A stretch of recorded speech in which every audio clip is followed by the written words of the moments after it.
May pangalan ako hindi. Christian, tell me something. Anong pagdadatingan natin kung may pagdadaan sa pagtalo? Sabihin na natin ang mga problema, di ba? Wala akong pake kung forgive mo ako hindi. Sabihin mo lang. Di ba sabi mo ang problema mo sa akin? Ako di ba ang problema sabi mo? Ako mukha ko. Nagmamarunong. Ano pa? Sabihin natin. Nagmamarunong? Bastos? Kala mo kung sino? Alam niya ang lahat. Alam niya ang lahat, hindi siya nagkakamali. Ano? Tama. Bastos. And bastos, example lang ha. Sa kama. Ilang araw na natulog ako sa side na kinukuwalat ng kama. Example lang yun. Dalawang araw yun. Oh, hindi ka wala akong sinabi. Kasi respeto kita, alam ko na pagod ka. Bastusan ba yan? Pag naguko ka, may inaayos ba ako?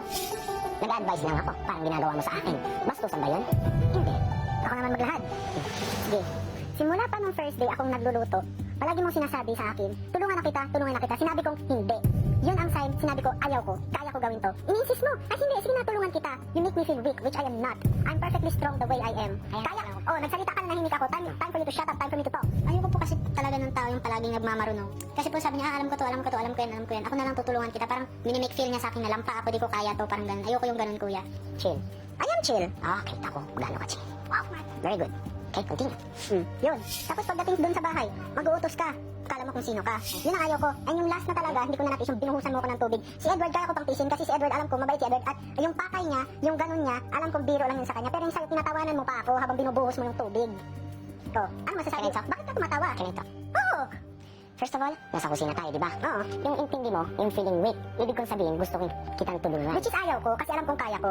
Kung kaya mo, di ba, itong bahay na, hindi lang sa'yo ang bahay, di ba, gustong makitulong. Oo nga. Yung ang purpose ko. Pero di ba, pag kailangan ng tulong, hinihingi. Di ba? Pwedeng ibigay. Pero which is hindi kailangan. Hindi kailangan. Kung gusto makatulong, ano? Ayaw ko namang tulungan ako eh. Sinabi ko namang ayaw ko. Okay, first round ko. Second, ano yun? Yung magutos ka doon, kala mo kung sino ka, Hoyts. Hoyts, ganun. Akala mo, oo, nagkamali ako pero hindi ko naman sinasabi yung parang aso. Sinasabi ko parang mabilis lang ang usap. Kung nawawala yung pangalan, ikaw, di ba nalilito ka kay Aizen? Pero pangalan pa rin ang sinasabi ko, hindi Oyoks. Oo, nagagalit. Kahit siya tinatawag ko siya, si Yong tinatawag kong Aizen. Kanito? Sige, talk. Walang silbi kung tingnan mo ako ng ganyan. Oo. Kahit galit tayo each other, wala tayong mariresolve. Ito, ako? No. Sure. I'm finished. Hindi ko naman inisip, ibastos ka. Oo nga. I'm just trying to be friendly. Just to be, imadali yung mga bagay. In a different way. Okay. Second round, kailangan ba magalit? Ganun sa hindi ako magagalit. Binuhusan ako ng tubig, sinasabihan lang ng hindi ako kailangan magalit. Oh, let me think. I'm gonna be a robot now. No. Intay, wait. Third problem, what is it? Ano yung third problem? Yung binuhusan mo ako ng tubig.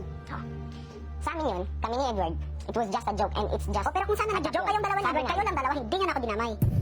Kung sa'yo walang respeto yun, na ang ginawa namin, I'm sorry, nagsabi na kami ng sorry.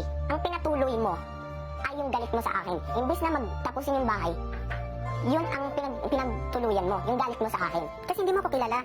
Di mo ko alam paano ako magalit. Di mo alam paano ako mag-react sa mga problema. Di mo alam paano ako mag-react sa mga tao na ganun. Ganyan lang ang problema sa'yo. We're sleeping in the same room. Come on. Oo, alam ko. Kahit kami ng parents mo, nag-aaway kami. Pero ganito, nare-resolve namin kaagad. Kasi sa amin, iniintindi namin at inaamin namin ang aming pagkamali. Ginagawang iniintindi mo yung pagkamali ko. Iniintindi mo ba? Iniintindi mo yung pagkamali ko. Kaya sasawa namin sa pag-iintindi ng kamali mo. Sawa na, tatlo lang? Ay, nako. One second. Guys, remember. Ay, nako, remember where you are, both of you. Just keep your heads on straight. Apologize to both of each other. I don't care whose fault it is. I don't care what the problems are. Just get rid of it. Marco, you're my friend. Christian, you're my friend. But guys, come on. Kaya sa akin, kuya, kung ganun ako magagalit talaga ng buga-buga at may kaaway, kung ganun yung napakalaking problema ko siguro. Siguro yung nakawan ka ng bahay. Yun po siguro yung galit ko, kuya. Pero yung tubig lang, kuya. Tapos alitan ng kunti. Yun na yung galit ba nila? It was a petty thing to argue about. But it's something that started a chain reaction. Kasalogin ko po sa kanila.